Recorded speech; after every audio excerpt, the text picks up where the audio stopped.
కాలం ఎంత విచిత్రమైందో చూడండి. కోట్లు కోట్లు పెట్టి కొన్న ప్లేయర్స్ ఏమో చేతులు ఎత్తేస్తే, అసలే వద్దనుకున్న ప్లేయర్ కష్ట సమయంలో క్రీజులోకి వచ్చి చివరి వరకు ఉండి మ్యాచ్ను గెలిపించాడు. ఐపీఎల్ వేలంలో పంజాబ్ బై మిస్టేక్లో కొన్న ప్లేయర్ శశాంక్ సింగ్.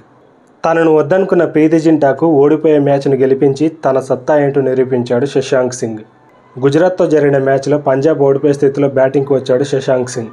కేవలం 29 బాల్స్లో 61 రన్స్ చేసి పంజాబ్ను గెలిపించాడు. ఇక్కడ ఒక ట్విస్ట్ ఉంది. అసలు శశాంక్ సింగ్ను పంజాబ్ కొనాలని అనుకోలేదు. ఫస్ట్ పంజాబ్ 19 ఏళ్ల శశాంక్ సింగ్ని కొనాలని చూసింది. కానీ బై మిస్టేక్లో వాళ్ళు 32 ఏళ్ల శశాంక్ సింగ్ని కొన్నారు. వేలం ముగిశాక ప్రీతి జింటా డైరెక్ట్గానే చెప్పింది, మేము కొనాలనుకున్న శశాంక్ సింగ్ వేరే అని. కానీ వద్దనుకున్న వాడే వారికి విజయాన్ని తీసుకొచ్చి పెట్టాడు. ఇంతకీ శశాంక్ సింగ్ని పంజాబ్ ఎంత కొన్నదో తెలుసా? బేస్ ప్రైజ్ కేవలం 20 లక్షలకు మాత్రమే. దీన్ని బట్టి అర్థం చేసుకోవాల్సింది ఒకటే, ఎవరిని అంత తక్కువగా అంచనా వేయొద్దు.